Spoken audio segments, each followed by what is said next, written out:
Assalamualaikum warahmatullahi wabarakatuh. Kami mahasiswa UIN Sumatera Utara Medan, Prodi Pendidikan Matematika semester 6. Di sini kami akan membahas mengenai masalah optimasi. Video ini kami buat untuk memenuhi tugas mata kuliah Matematika Ekonomi, dosen pengampu Ibu Sri Rahmayani Harahap MPD. Kami dari kelompok 3 yang beranggotakan yang pertama Putri Khofifah Rambe dengan NIM 0305222036, yang kedua Najwa Salsabila Putri dengan NIM 0305222056, yang ketiga Ega Trianingsi Aksana dengan NIM 0305222067, dan yang keempat, Ilham Ahmad Fahreji dengan NIM 0305222045. Langsung saja kita masuk ke materi yang pertama, yaitu nilai optimum dan nilai ekstrim. Ilmu ekonomi berkaitan dengan proses pengambilan keputusan, khususnya dalam memilih alternatif yang memberikan hasil terbaik. Dalam konteks ini, optimasi menjadi hal yang paling baik untuk memaksimumkan hasil seperti laba maupun meminimumkan biaya atau kerugian.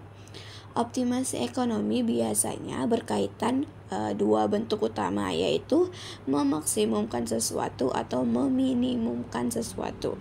Secara matematis, hal ini dikenal sebagai masalah nilai ekstrim yang mencakup nilai maksimum dan minimum. Dalam memformulasikan masalah optimasi, fokus utama adalah menentukan fungsi tujuan dan variabel-variabel pilihannya. Masalah ini umumnya mengarah pada pencarian nilai ekstrim dari fungsi tersebut.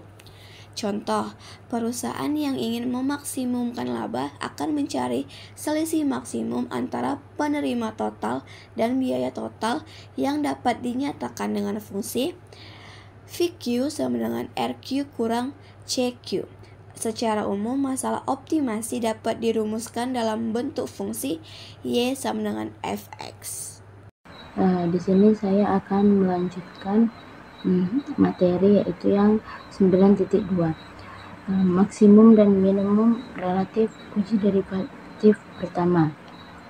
Yang pertama ada ekstrim relatif versus absolut. Maksimum absolut pasti merupakan maksimum relatif atau salah satu titik akhir fungsi. Nah, bila kita mengetahui semua maksimum relatif, maka kita hanya perlu memilih yang terbesar dan membandingkannya dengan titik akhir guna menentukan maksimum absolut. Oke, di sini kita akan membahas salah satu alat penting dalam kalkulus untuk menemukan nilai ekstrim suatu fungsi, yaitu uji turunan pertama. Uji turunan pertama membantu kita menentukan apakah suatu titik kritis adalah maksimum relatif atau minimum relatif. Kunci utamanya adalah mencari titik di mana turunan pertama fungsi tersebut sama dengan 0. Bagaimana cara membedakannya? Jika f aksen x berubah dari positif ke negatif di sekitar titik x0, itu adalah maksimum relatif. Sebaliknya, jika f aksen x berubah dari negatif ke positif, itu adalah minimum relatif. Jika tandanya sama, maka bukan ekstrim relatif. Titik di mana turunan pertama sama dengan 0 kita sebut titik ekstrim atau x0. Sedangkan nilai fungsi di titik kritis tersebut, yaitu fx0, kita sebut nilai stasioner. Keduanya membentuk titik stasioner. Mari kita lihat contoh singkat. Untuk fungsi y sama dengan x pangkat 3 dikurang 12x kuadrat ditambah 36x tambah 8. Pertama, kita cari turunan pertamanya. Kemudian f aksen x sama dengan 3x kuadrat dikurang 24x tambah 36. Kemudian kita samakan dengan 0 untuk mencari titik ekstrimnya. Dengan memahami uji turunan pertama, kita bisa dengan mudah mengidentifikasi titik maksimum dan minimum relatif suatu fungsi. Kita masuk pada materi derivatif kedua dan derivatif yang lebih tinggi. Kita akan bahas mengenai derivatif dari suatu derivatif. Karena derivatif pertama itu sendiri adalah suatu fungsi dari x, maka harus dapat diturunkan terhadap x, asalkan merupakan fungsi yang kontinu dan halus. Hasil diferensiasi ini itu dikenal sebagai derivatif kedua dari fungsi f, yang dinyatakan dengan derivatif kedua dari fungsi x, di mana aksen rangkap menunjukkan bahwa fx telah didiferensiasikan terhadap x sebanyak 2 kali, dan notasi x yang mengikuti aksen rangkap menunjukkan bahwa derivatif kedua juga merupakan fungsi x. D kuadrat y per dx kuadrat, di mana notasi tersebut berasal dari pertimbangan bahwa derivatif kedua sebenarnya berarti d per dx dikali dy per dx, sehingga d kuadrat dibaca d2 merupakan pembilang dari dx kuadrat sebagai penyebut dari simbol tersebut. Jika derivatif kedua untuk semua nilai x dalam domain tersebut bisa ditentukan, maka fx disebut sebagai didiferensiasikan 2 kali.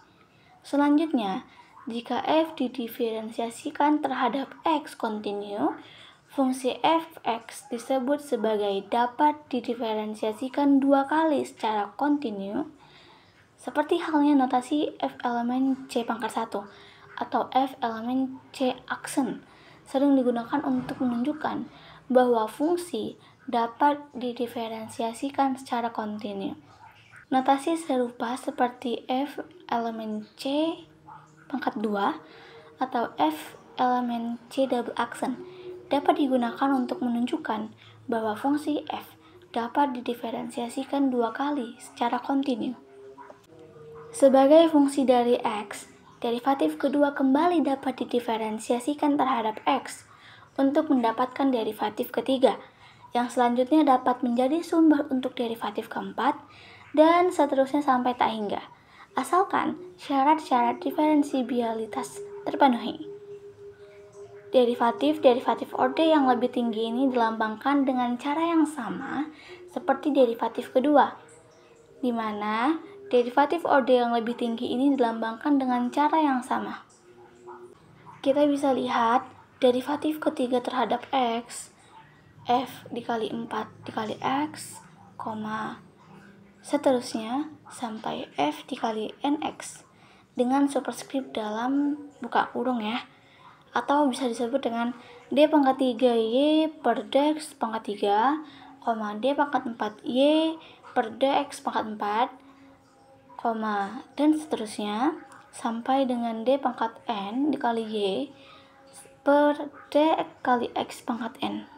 Yang terakhir juga dapat dituliskan sebagai d pangkat n per dx pangkat n dikali y, di mana d pangkat n per dx pangkat n sebagai simbol operator yang memerintahkan kita untuk mengambil derivatif ke n dari suatu fungsi terhadap x.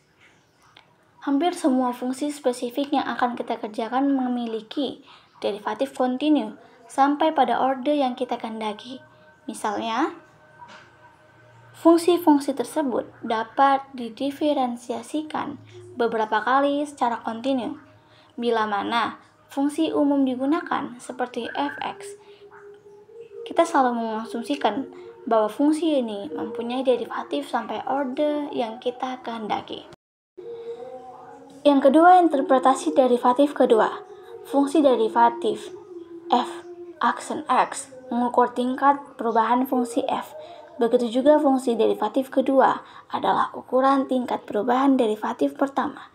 Dengan kata lain, derivatif kedua mengukur tingkat perubahan dari tingkat perubahan fungsi f semula. Dengan kata lain, dengan peningkatan yang kecil sekali pada variabel bebas x dari titik x sama dengan x0.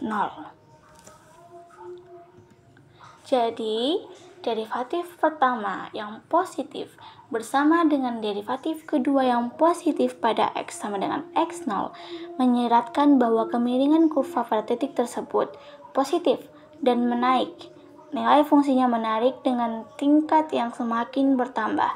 Begitu pula, derivatif pertama yang positif dengan derivatif kedua yang negatif menunjukkan bahwa kemiringan kurvanya adalah positif, tetapi menurun nilainya fungsi menaik dengan tingkat yang semakin menurun.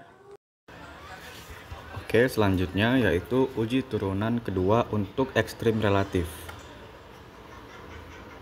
Teman-teman ingat nggak tentang turunan pertama? Kita menggunakannya untuk mencari titik stasioner, yaitu calon titik ekstrim.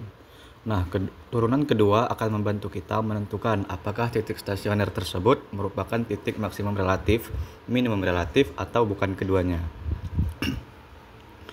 Mari kita lihat, jika f double aksen x kurang dari 0 pada stasioner x0, maka x0 adalah titik maksimum relatif. Jika f double aksen x lebih dari 0 pada titik stasioner x0, maka x0 adalah minimum relatif. Jika f double aksen x sama dengan 0 pada stasioner x0, maka uji turunan kedua itu gagal. Kita harus kembali ke uji turunan pertama atau metode lain untuk menentukan jenis titik stasioner tersebut. Penting untuk dipahami bahwa keberadaan titik stasioner atau turunan pertama 0 adalah syarat perlu untuk adanya titik ekstrim. Namun, uji turunan kedua, positif atau negatif, adalah syarat cukup untuk menentukan apakah titik tersebut memang ekstrim maksimum atau minimum. Ingatlah, jika f double aksen x sama dengan 0, kita tidak bisa langsung menyimpulkan. Kita perlu mencari informasi tambahan. Nah, materi selanjutnya adalah Dirac-Maclaurin dan Dirac-Taylor. Maclaurin dan Dirac-Taylor itu dibagi menjadi dua, yaitu yang pertama Dirac-Maclaurin dari fungsi polinom. Maclaurin dari fungsi polinom itu adalah fungsi polinom dituliskan dalam bentuk umum, kemudian dilakukan proses penurunan berturut-turut hingga turunan ke n, dan hasilnya disubstitusikan pada titik x sama dengan 0. Nah, Maclaurin ini dapat digunakan sebagai pendekatan atau representasi alternatif dari fungsi polinom secara sistematis dan akurat. Nah, kemudian yang kedua ada Dirac-Taylor dari fungsi polinom. Dirac-Taylor dari fungsi polinom itu dapat diekspansi di sekitar suatu titik x0 menggunakan Dirac-Taylor. Nah, fungsi polinom dinyatakan sebagai fungsi dari turunan-turunan fungsi itu untuk mendapatkan bentuk yang setara dengan Dirac-Maclaurin. Untuk materi terakhir yaitu uji derivatif ke n untuk ekstrim relatif dari fungsi satu variabel. Yang pertama, ekspansi Taylor dan ekstrim relatif. Sebagai langkah pertama untuk tugas ini, mari kita definisikan kembali arti ekstrim relatif sebagai berikut. Fungsi fx akan mencapai nilai maksimum atau minimum relatif di x0 bila fx kurang fx0 adalah negatif atau positif untuk nilai x yang ada di sekitar x0, baik dia di sebelah kiri maupun sebelah kanannya. Ini dapat diperjelas dengan mengacu pada gambar 9.10 di bawah, di mana x1 adalah nilai x di sebelah kiri x0 dan x2 adalah nilai x di sebelah kanan x0. Dalam gambar 9.10 yang A, fx0 adalah maksimum relatif. Jadi, fx0 melebihi baik f1 maupun fx2. Singkatnya, fx kurang fx0 adalah negatif untuk sembarang x di sekitar x0. Sebaliknya, pada gambar 9.10 yang B, fx0 adalah minimum relatif sehingga fx kurang fx0 lebih dari 0. Yang kedua, beberapa kasus khusus. Untuk kasus yang pertama, f aksen x0 tidak sama dengan 0. Kasus kedua, f aksen x0 sama dengan 0, di mana f double aksen x0 tidak sama dengan 0. Untuk kasus yang ketiga, f aksen x0 sama dengan f double aksen x0 sama dengan 0, tetapi f triple aksen x0 tidak sama dengan 0. Dan untuk kasus yang keempat, f aksen x0 sama dengan f double aksen x0 sama dengan titik-titik mendekati f pangkat n kurang 1 x0 sama dengan 0, tetapi f pangkat n x0 tidak sama dengan 0. Demikian penjelasan dari kelompok 3, lebih dan kurang kami mohon maaf. Wassalamualaikum warahmatullahi wabarakatuh.